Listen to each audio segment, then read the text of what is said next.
Hello friends, welcome in banking master. Friends, आज मैं एक बहुत ही popular large cap fund Axis blue chip fund का डिटेल रिव्यू लेकर हाजिर हूं एंड आई होप कि आप में से बहुत सारे लोगों ने इसमें इन्वेस्ट किया होगा और इनफैक्ट मैं खुद भी अपना इन्वेस्टमेंट करता हूं इस फंड में और मैं आपको वीडियो में आगे बताऊंगा कि आपको इस फंड में बने रहना चाहिए या निकल जाना चाहिए। मैं क्या करूंगा, मैं इस फंड में बना रहूंगा आगे या निकल जाऊंगा।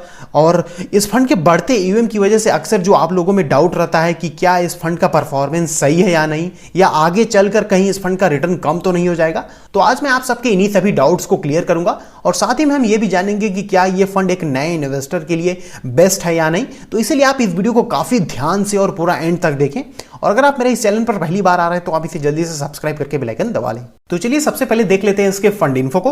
तो इसका फंड हाउस है एक्सेस म्यूचुअल फंड, जो कि 7th सबसे बड़ा फंड हाउस है पूरे भारत में टोटल एसेट अंडर मैनेजमेंट के मामले में। और अभी एक साल पहले दिसंबर 2020 में ये 9th प्लेस पे था और अब ये 7th प्लेस पे आ गया। मतलब आप सोच सकते हैं कि कैसे ये मात्र एक साल में ही 7th प्लेस पे आ गया। मतलब काफी तेजी से ग्रो कर रहा है इस फंड हाउस का जो टोटल एयूएम है, काफी तेजी से ग्रो कर रहा है, जो कि एक अच्छी बात है इस फंड के लिए भी। एक्सेस म्यूचुअल फंड 1,94,000 करोड़ से भी ज्यादा के एयूएम को मैनेज कर रहा है। एक्सेस एएमसी का प्रेजेंस 90 से भी ज्यादा शहरों में है पूरे भारत में। 20 लाख से भी ज्यादा इनके पास कस्टमर्स हैं और इनके पास 170 से भी ज्यादा इन्वेस्टमेंट स्कीम्स अवेलेबल हैं। तो ये काफी अच्छी साइन है इस पर्टिकुलर एएमसी के लिए। और एक अच्छी बात यह है कि एक्सेस म्यूचुअल फंड के ऑलमोस्ट सभी फंड्स काफी अच्छा परफॉर्म कर रहे हैं अभी इस टाइम। कैटेगरी है इसका लार्ज कैप। वो फंड्स होते हैं जो कि टॉप 1 से लेके 100 तक की रैंकिंग में जो भी कंपनीज आते हैं उनमें अपना पैसा इन्वेस्ट करते हैं। और अब चूंकि ये सभी कंपनीज लार्ज कैप कंपनीज है, बड़ी कंपनीज है, तो इसीलिए ऑब्वियसली आपको इस फंड में कम रिस्क देखने को मिलेगा रेदर देन किसी स्मॉल कैप फंड या मिड कैप फंड या फ्लैक्सी कैप या अदर भी जितने भी फंड्स हैं उनके कंपैरिजन में। अब रेगुलर प्लान के लॉन्च डेट की अगर हम बात करें तो यहां पर देखिए इसको 2010 में लॉन्च किया गया है।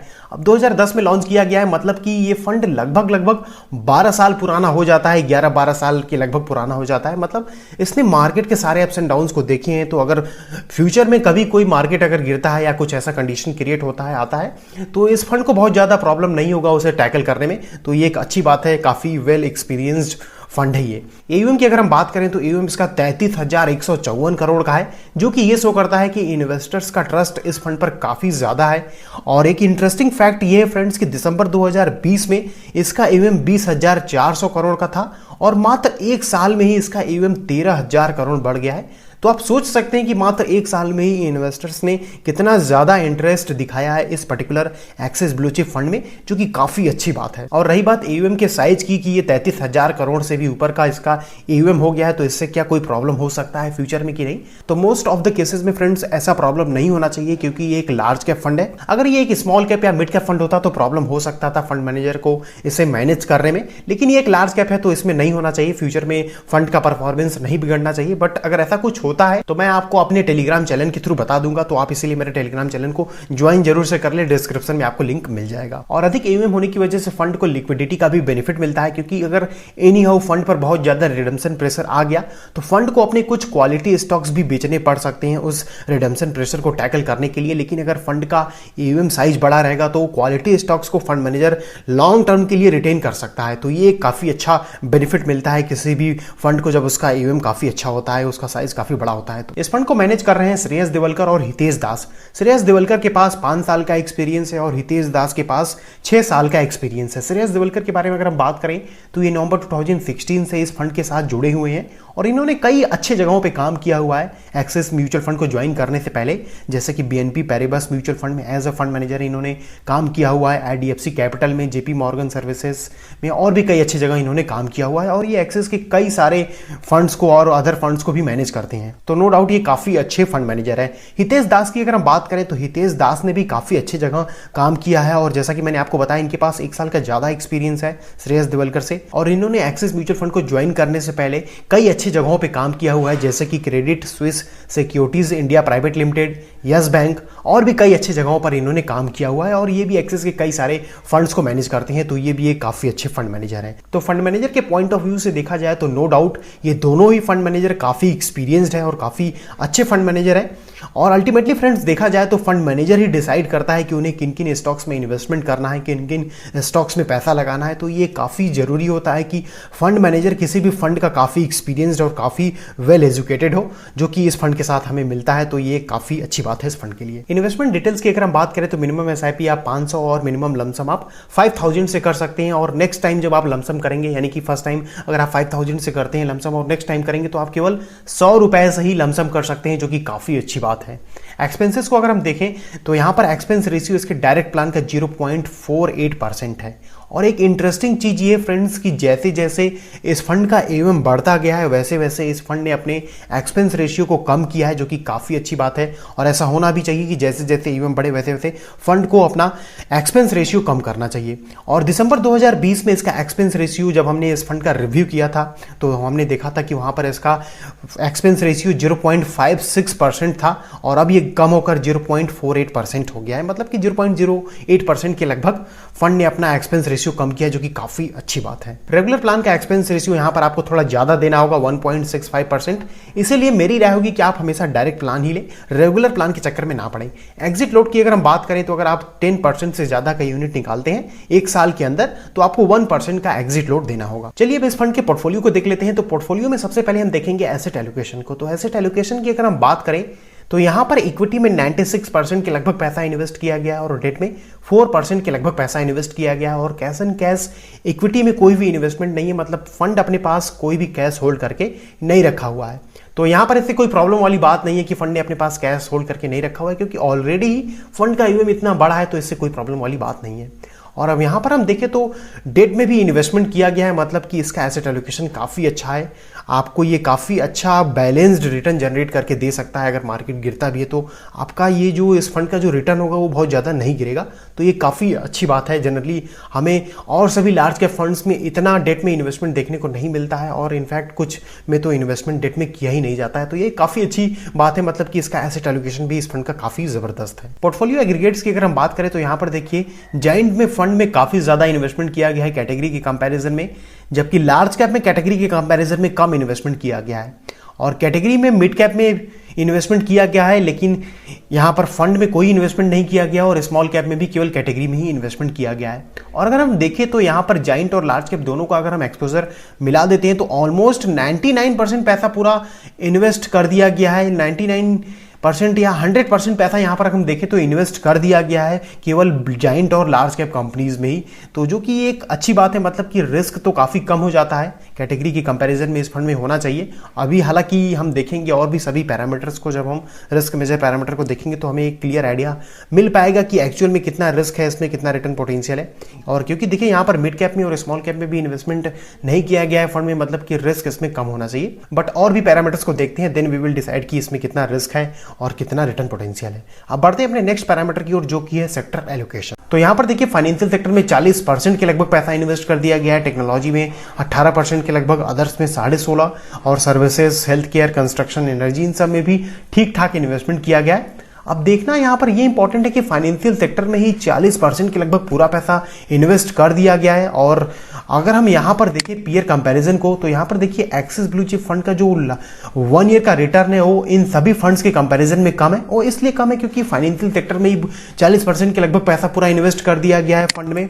और लास्ट के 1 ईयर में फाइनेंशियल सेक्टर ने काफी स्ट्रगल किया है, कोविड की वजह से काफी अच्छा परफॉर्मेंस नहीं रहा है। इसीलिए फ्रेंड्स यहां पर हमें 1 ईयर के रिटर्न अगर हम देखें 1 ईयर का तो यहां पर एक्सिस का कम है इन सभी फंड्स के कंपैरिजन में। लेकिन अगर हम लॉन्ग टर्म में देखें तो लॉन्ग टर्म में एक्सिस ब्लू चिप फंड ने इन सभी को बीट किया हुआ है और लॉन्ग टर्म में एक्सिस ब्लू चिप फंड ने इन सभी फंड्स के कंपैरिजन में काफी अच्छा रिटर्न दिया है। यहां पर आप चाहे तो वीडियो पॉज करके देख भी सकते हैं। और एक इंटरेस्टिंग चीज ये फ्रेंड्स कि यहां पर अगर हम देखें तो प्राइवेट बैंक यानी कि फाइनेंशियल सेक्टर में जो फंड का सितंबर क्वार्टर में एक्सपोजर केवल 21.5% के लगभग ही था, उसको फंड ने बढ़ाकर 23.5% कर लिया है। यानी कि फंड मैनेजर का इंटरेस्ट थोड़ा फाइनेंशियल सेक्टर की तरफ बढ़ रहा है और ये एक अच्छी साइन भी है, क्योंकि फाइनेंशियल सेक्टर में अगर हम देखें तो फाइनेंशियल सेक्टर बहुत तेज ग्रो करेगा 2035 तक, तो ये काफी अच्छी साइन है। और गवर्नमेंट की कुछ इनिशिएटिव्स जो गवर्नमेंट ने लिए हैं उससे फाइनेंशियल सेक्टर को काफी बूस्ट मिलेगा, तो ये एक अच्छी बात है कि फंड मैनेजर फाइनेंशियल सेक्टर में इंटरेस्ट दिखा रहे हैं और एक्सपोजर बढ़ा रहे हैं।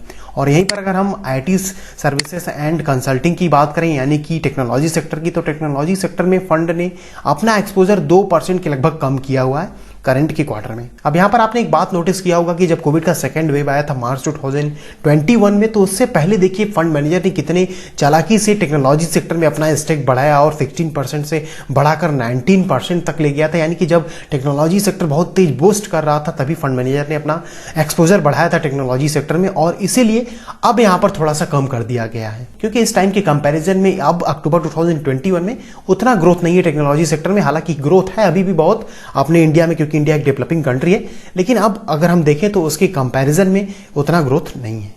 और बाकी के सभी सेक्टर्स जैसे कि services, health care, construction, energy, इन सब में भी अभी अच्छा खासा ग्रोथ है इंडिया में, और इन सब में भी ठीक ठाक इन्वेस्टमेंट किया गया है, तो ये एक अच्छी बात है। और अगर हम ओवरऑल देखें तो फंड का सेक्टर एलोकेशन काफी अच्छा डाइवर्सिफाइड है। चलिए अब इसके टॉप 10 होल्डिंग्स को देख लेते हैं। तो यहां पर अगर आप ध्यान से देखेंगे तो पाएंगे कि इस फंड में सभी सेक्टर्स के जो मार्केट लीडर कंपनीज है उनमें इन्वेस्टमेंट किया गया है, जैसे कि Bajaj finance, Hindustan Unilever, Infosys, ICICI bank, TCS, Asian paint, Bhartiya Airtel, Kotak Mahindra bank. तो हम ये कह सकते हैं कि इसका टॉप 10 होल्डिंग काफी जबरदस्त है, काफी बड़ी और काफी अच्छी कंपनीज में इन्वेस्टमेंट किया गया है। अब बढ़ते हैं अपने नेक्स्ट पैरामीटर की ओर, जो कि है कंसंट्रेशन एंड वैल्यूएशन। तो यहां पर देखिए टोटल नंबर ऑफ स्टॉक्स 34 है, यानी कि बहुत ज्यादा नंबर ऑफ स्टॉक्स में इन्वेस्टमेंट नहीं किया गया है, तो ये ठीक माना जाएगा। प्राइस टू अर्न रेशियो की अगर हम बात करें तो प्राइस टू अर्न रेशियो यहां पर 41 का है, जो कि थोड़ा सा अधिक है, जनरली 30 से कम रहता है तो अच्छा माना जाता है, लेकिन यहां पर कोई प्रॉब्लम वाली बात नहीं है। अब पी इसका इस फंड का इसलिए अधिक हो सकता है क्योंकि हो सकता है फंड ने ओवर वैल्यूड वाले स्टॉक्स को होल्ड करके रखा हुआ है अपने पोर्टफोलियो में, इसीलिए यहां पर इसका पी थोड़ा सा ज्यादा है, लेकिन इससे कोई प्रॉब्लम वाली बात नहीं है। इन्वेस्टमेंट स्टाइल की अगर हम बात करें तो इसका इन्वेस्टमेंट स्टाइल ग्रोथ ओरिएंटेड है, और ये मेनली लार्ज कैप कंपनीज में अपना पैसा इन्वेस्ट करता है। चलिए परफॉर्मेंस को देख लेते हैं। तो परफॉर्मेंस में अगर हम ट्रेलिंग रिटर्न को देखें तो यहां पर देखिए जब से फंड लॉन्च हुआ है लगातार ही अपने बेंचमार्क को बीट करता आया है, शुरू से ही काफी बड़े अंतराल से बीट करता आया। और यहां पर अगर हम देखें तो हालांकि 2020 के बाद के टाइम पीरियड में, यानी कि जब कोविड का सेकंड वेव आया था, उस टाइम में यहां पर फंड का परफॉर्मेंस थोड़ा गिरा था, हालांकि बेंचमार्क काफी गिरा था, और लेकिन उसके बाद से फंड ने काफी अधिक डिफरेंस से बीट किया है अपने बेंचमार्क को, जो कि काफी अच्छी बात है। एनुअल रिटर्न की अगर हम बात करें तो यहां पर 2015 और 16 में फंड ने अच्छा परफॉर्म नहीं किया है, और बाकी के सभी टाइम पीरियड्स में फंड ने काफी जबरदस्त परफॉर्म किया है, अपने बेंचमार्क और कैटेगरी दोनों को बीट किया है सभी टाइम पीरियड्स में, केवल 16 और 15 के टाइम पीरियड को अगर छोड़ दिया जाए तो मतलब कि इसका एनुअल रिटर्न भी काफी जबरदस्त है। अब ईयरली ट्रेलिंग रिटर्न की अगर हम बात करें तो यहां पर देखिए 3 मंथ और 6 मंथ के टाइम पीरियड में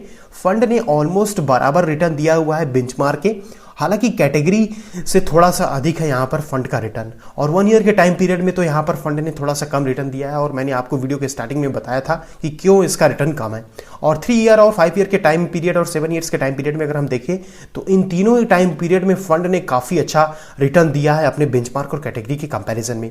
तो मतलब कि लॉन्ग टर्म में फंड काफी अच्छा परफॉर्म किया है, जो कि एक काफी अच्छी बात है। अब अपने रिस्क मेजर पैरामीटर को अगर हम देखें तो यहां पर देखिए फंड का स्टैंडर्ड डेविएशन कैटेगरी और बेंचमार्क दोनों से काफी कम है, और यहां पर अगर हम बीटा देखें तो बीटा भी काफी कम है, केवल 0.77 का बीटा है। तो मतलब कि इस फंड में आपको रिस्क काफी कम देखने को मिलेगा कैटेगरी के कंपैरिजन में। और अगर हम सार्फ रेशियो और अल्फा को देखें तो फंड का सार्फ रेशियो कैटेगरी और बेंचमार्क दोनों से अधिक है, और अल्फा की बात करें तो अल्फा बहुत ही ज्यादा अधिक है, 6.74 का है, जबकि कैटेगरी का केवल 0.32 का ही है। तो इसका मतलब कि इस फंड में आपको रिटर्न पोटेंशियल भी काफी ज्यादा देखने को मिलेगा कैटेगरी की कंपैरिजन में। अब फ्रेंड्स इस फंड का डिटेल एनालिसिस करने के बाद हम ये कह सकते हैं कि जो लोग अभी इस फंड में इन्वेस्ट कर रहे हैं वो लोग इन्वेस्ट करते रहें, और मैं भी इन्वेस्ट करता रहूंगा, क्योंकि देखिए अभी इसका AUM जरूर बढ़ गया है, लेकिन इसके रिटर्न अभी अच्छे हैं। केवल 1 ईयर का रिटर्न अगर हम देखें तो थोड़ा खराब है, 5 to 6% ही केवल डाउन है कैटेगरी और बेंचमार्क दोनों से। अब चूंकि ये एक इक्विटी म्यूचुअल फंड है, इसीलिए इसमें लॉन्ग टर्म के बारे में आपको ज्यादा ध्यान देना चाहिए, और लॉन्ग टर्म का रिटर्न हम यहां पर देखें तो इस फंड का वो भी काफी अच्छा है। जहां तक रही इसके बढ़ते AUM की बात, तो जब कई बार किसी अच्छे AMC के फंड का AUM बहुत ज्यादा बढ़ जाता है तो उस फंड में लमसम इन्वेस्टमेंट को रोक दिया जाता है, केवल SIP को ही कंटिन्यू रखा जाता है। तो हो सकता है कि आगे हमें इस फंड में भी ये चीज देखने को मिले, ताकि रिटर्न में कोई इफेक्ट ना आए इस फंड के। अब जहां तक रही बात नए लोगों की कि क्या नए लोग को इस फंड में इन्वेस्ट करना चाहिए या नहीं, तो मैं इस फंड में इन्वेस्टमेंट करने की सलाह नहीं दूंगा, क्योंकि मार्केट में इससे भी 1-2 अच्छे लार्ज कैप फंड्स अवेलेबल हैं, तो आप उनमें इन्वेस्ट क्यों ना करें। अपने इस वीडियो में मैंने एक्सिस ब्लू चिप फंड का और 3 लार्ज कैप फंड के साथ कंपैरिजन किया है काफी डिटेल में, तो इस वीडियो की हेल्प से आप अपने लिए एक सही लार्ज कैप फंड सेलेक्ट कर पाएंगे। अब यहां पर मेरा ये कहने का बिल्कुल भी मतलब नहीं है कि ये फंड बेकार हो गया है, ये फंड अभी भी काफी एक अच्छा फंड है। हाँ, अगर आपको पर्टिकुलर एक्सिस एएमसी के ही लार्ज कैप फंड में इन्वेस्ट करना चाहते हैं आप, तो आप इस फंड में इन्वेस्ट कर सकते हैं, कोई प्रॉब्लम वाली बात नहीं है। आप इस फंड में कम से कम 5 से 7 साल के लिए अपना इन्वेस्टमेंट प्लान करें। अगर आप इस फंड में या और किसी भी फंड में इन्वेस्ट करना चाहते हैं तो आप नीचे डिस्क्रिप्शन में जाकर ग्रो ऐप या एफिनिटी ऐप के थ्रू बड़े ही आसानी से इन्वेस्ट कर सकते हैं। एक्सिस ब्लू चिप फंड पर मेरा ये एक डिटेल रिव्यू आपको कैसा लगा मुझे कमेंट सेक्शन के थ्रू बताना ना भूलें, और साथ ही में आप अपने सभी फ्रेंड सर्कल में भी इस वीडियो को शेयर करें, जिससे उन लोगों को भी एक्सिस ब्लू चिप फंड के बारे में पता चल सके, और स्पेशली उन लोगों को जरूर शेयर करें जो कि इस फंड में इन्वेस्ट करते हैं। जाते जाते फ्रेंड्स आप मेरे टेलीग्राम चैनल को भी ज्वाइन कर लें, क्योंकि इस फंड से रिलेटेड अगर कोई भी इंपॉर्टेंट न्यूज़ आती है तो मैं आपको तुरंत अपने टेलीग्राम चैनल पर दूंगा, तो आप उसे ज्वाइन कर सकते हैं। डिस्क्रिप्शन में आपको लिंक मिल जाएगा। और लास्ट में फ्रेंड्स इस वीडियो को लाइक करना ना भूलें, आप सभी का एक एक लाइक काफ़ी इंपॉर्टेंट है। इस वीडियो को देखने के लिए आप सभी का बहुत बहुत धन्यवाद।